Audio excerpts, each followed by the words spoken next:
O nosso convidado de hoje é formado em arte e antropologia e, como roteirista e diretor, já foi premiado em festivais como de Locarno, Marseille, Roterdã e São Paulo. Ele está lançando agora o filme Periscópio. Eu converso hoje com Kiko Goifman. Kiko, obrigada pela sua presença. Obrigado a você. Eu queria saber primeiro qual foi a maior dificuldade de você filmar um longa que se passa todo numa locação só, dentro de um apartamento, né? E apenas com dois atores, dois personagens masculinos. Bom, na verdade eu acho que o projeto todo ele já é bem demente, assim. Eu acho que as dificuldades foram muitas. Primeiro porque a locação, inclusive, é a minha casa. Então eu tive que sair de casa durante 2 meses, morei num flat. O roteiro é seu também? O roteiro é meu com o Jean-Claude Bernardeiro. O argumento é dele e a gente escreveu o roteiro junto. Enfim, uma demência total, porque eu fiquei sem casa durante um tempo, basicamente destruí boa parte da minha casa e as pessoas, assim, ali, né, num certo confinamento, né, o que é uma coisa muito intensa. Sim. Né? Eu sempre procuro trabalhar com equipes pequenas, mas é uma equipe de, sei lá, 20 e tantas, 30 pessoas. O filme, ele foi todo filmado dentro da sua casa, 2 meses de filmagem, não? Foi umas 5, 6 semanas, agora tinha toda a preparação que aconteceu lá, né? A arte entrou pesado, então é um pouco triste você ver a sua casa sendo envelhecida, destruída. Sei. E foi, enfim, foi uma coisa muito intensa e também, felizmente, né, o elenco era pequeno e muito qualificado, né, o João Miguel. Vocês tiveram um tempo de preparo, Sim, eu preparação tive. Dos atores, fizeram leituras? Sim, com o Jean-Claude eu trabalhei mais um pouco. Você já tinha trabalhado com ele no filme Fobia? Exatamente.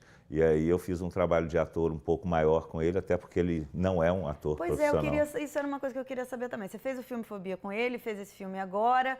Por que desse convite? Como é que foi esse convite? Como é que foi seu encontro com ele? E, enfim, qual é a relação de vocês? Jean-Claude é um grande amigo, assim, é um grande amigo. De alguma forma é o avô que meu filho não teve. Sei. Então, assim, a gente convive muito, a gente se encontra sempre, janta juntos. Mas vocês se encontraram para o primeiro filme ou vocês já tinham uma amizade pregressa? Eu conheci Jean-Claude para valer quando eu fiz meu primeiro longa, chamado 33, que era um filme que eu procurava minha mãe biológica com a ajuda de uns detetives. É um documentário. É um documentário com uma carinha de ficção. Sim. E aí Jean-Claude gostou muito do filme e a gente começou a partir dali a ficar mais próximos, assim. E a gente convive, viaja junto com os filmes. Ele é uma pessoa incrível e ele se joga muito, né? Assim, ele... Isso é legal, porque às vezes o não ator, ele tem um desprendimento que o ator lá, estudado, que compõe o personagem, faz a gênese do personagem, fica preso numa redoma, que um cara que não tem essa escola chega às vezes com uma disponibilidade para criar, para improvisar, que é surpreendente também, né? Você vê bons exemplos, você vê, sei lá, o seu Jorge, né, que é cantor e que se vai lá, você vê ele no Cidade de Deus e fala, caramba, trabalho potente, bom, né? Então, às vezes você tem boas surpresas mesmo, né? Sim, e eu gostei, e nesse caso eu gostei, assim, é um super desafio, né? Você trabalhar com um ator formado como João Miguel. Que é, né? justamente esse ator aí, todo cheio de coisas, que é maravilhoso também, mas super com um arsenal de instrumental mesmo muito grande, né? Sim, ele fez mais de 20 filmes, né? Então ele domina bastante técnicas. E por outro lado, a loucura de ter Jean-Claude se jogando, assim. Eu gosto de umas misturas estranhas. E assim. Vocês tiveram improvisação também? Porque o roteiro é seu e dele. Como é que foi a ideia? Conta tudo desde o início. Olha, o projeto ele nasceu, era uma história que Jean-Claude vivenciava, mesmo uma questão de uma certa solidão. E o Jean-Claude tinha também uma pessoa, porque o João Miguel, ele faz, o papel dele, ele é meio um enfermeiro cuidador do mais velho. E isso tudo o Jean-Claude vivenciou na vida, né? Ele tinha um secretário que trabalhava com ele tem um problema sério de visão, então o secretário auxiliava nessas tarefas. E aí começou um pouco por aí, a gente foi enlouquecendo, aí eu enfiei um periscópio no meio da história. Pois é, que como não é que tinha. entra? Porque são essas duas figuras, estão dentro de um apartamento, meio num estado de inércia ali, e de repente aparece uma coisa, um elemento... Um elemento estranho. E é engraçado porque, às vezes, eu falo com pessoas mais novas, assim, que nem sabem o que é um periscópio. Porque periscópio vinha em submarino e hoje em dia são câmeras que são usadas, né? E aí eu achei interessante, é um objeto fisicamente forte, assim, que rasga o chão. Simbólico, né? E começa a mudar a rotina deles. E com qual eles interagem, Exatamente. né? Tipo, o Aí tempo inteiro, né? É uma grande mudança que acontece no filme, que eles, enfim, eles começam a se divertir. E você também traçou meio que um diálogo com a linguagem do teatro, né? Assim, o filme não tem uma coisa muito naturalista, realista que a gente está acostumado a ver em televisão. Tem cinema também, No né? começo, no começo tiveram ele essa tem. busca? No começo ele tem. No começo do filme, praticamente a primeira meia hora, assim, ele tem uma característica um pouco mais realista, porque eu achava interessante que ia ser mais absurdo ainda surgir um periscópio. Entendi. Agora, diante do periscópio, aí eles começam a interpretar, a dançar, a cantar para o periscópio, né? Eles fazem, porque é alguém que está interessado na vida deles. E aí eles começam a encenar para esse periscópio. Aí o filme muda completamente. E qual foi o percentual de improvisação, assim? Como é que você lidou com essa coisa do roteiro fixo, desde a ideia do roteiro e depois de soltar os dois malucos lá? Na verdade, assim, como eu venho do documentário, eu tenho um prazer muito grande por coisas que aconteçam por acaso. A palavra acaso eu prezo muito, assim. E aí eu faço um plano de filmagem que ele é completamente louco. Então, assim, por exemplo, eu tenho uma cena que eu filmo de manhã, aí à tarde eu coloco livre, só que não é livre. É livre para eu poder improvisar. Entendi. Então eu vou deixando buracos para poder ter tempo de construir algumas coisas ali.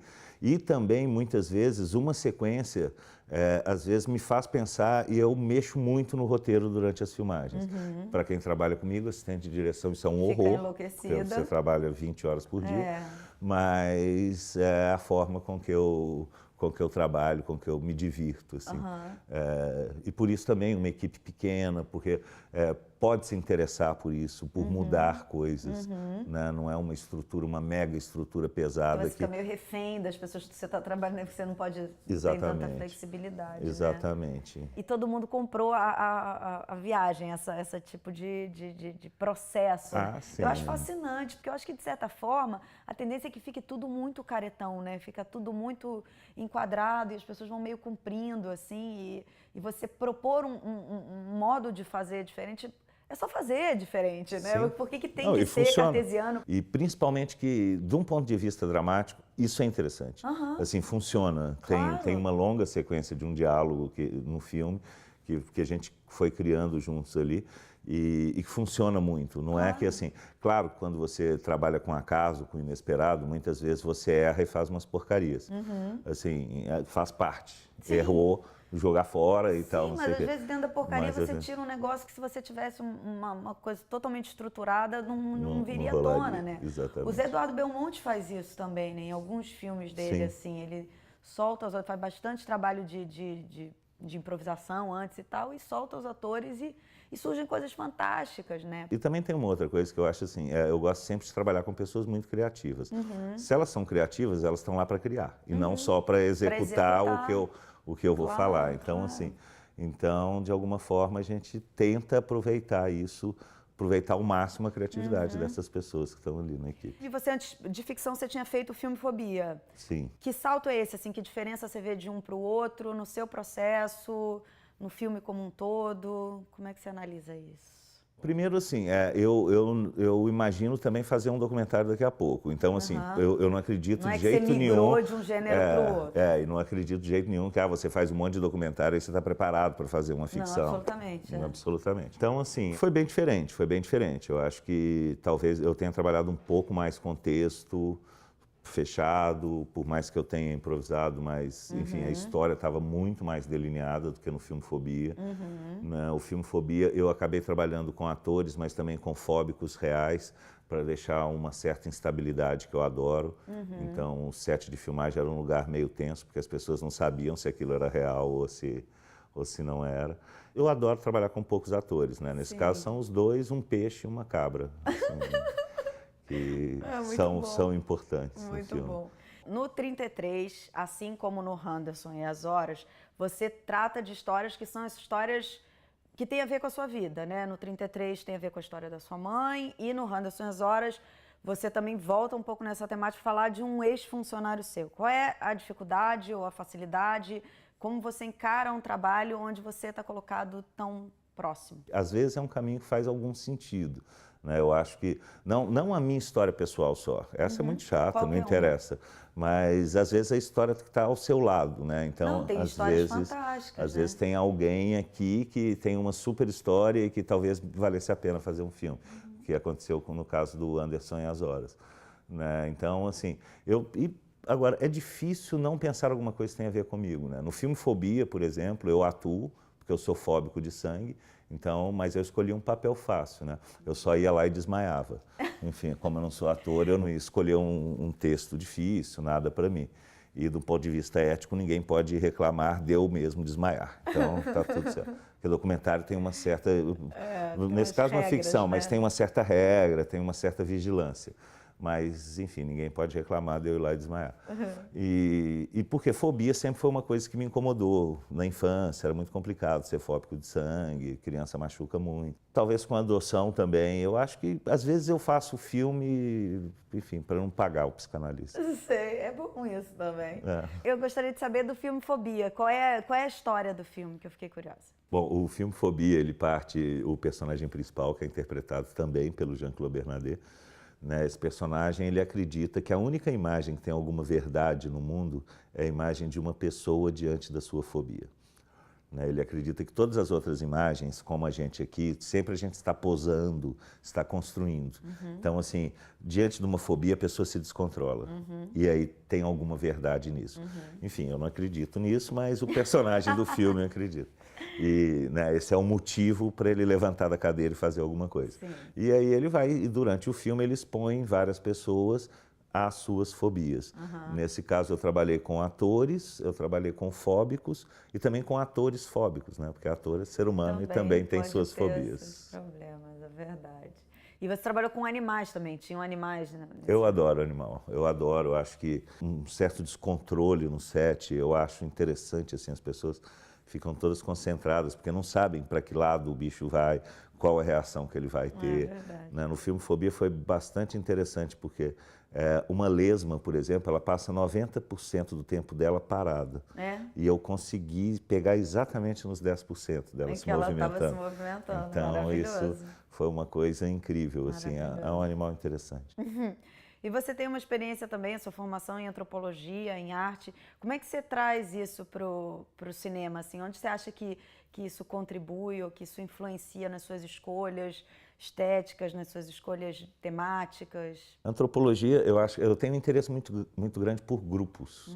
Eu acho que isso vem um pouco da antropologia e eu acho que talvez a coisa mais importante seja um certo respeito ao outro. Né? Então, eu tenho interesse em ouvir, eu gosto de ouvir histórias e respeito muito as pessoas que eu posso filmar. Né? A vida dessas pessoas realmente é muito mais importante do que um filme que eu faço. Então, acho que talvez venha um pouco daí, esse interesse pelo diverso, interesse pelo outro. Você fez o curso de Belas Artes, é isso? Não. Eu fiz meu mestrado no Instituto de Artes da Unicamp, era mestrado em multimeios, em que eu juntava um pouquinho antropologia e a possibilidade de produção de imagem em movimento. Que na verdade está muito próximo também, né? Você tem um campo da antropologia que é documental também, né? Sim, isso, e nesse momento também foi um momento em que eu não me dediquei só ao cinema, então fiz muitas videoinstalações, muita coisa assim, e aí depois, hoje em dia eu ando fazendo mais filmes mesmo.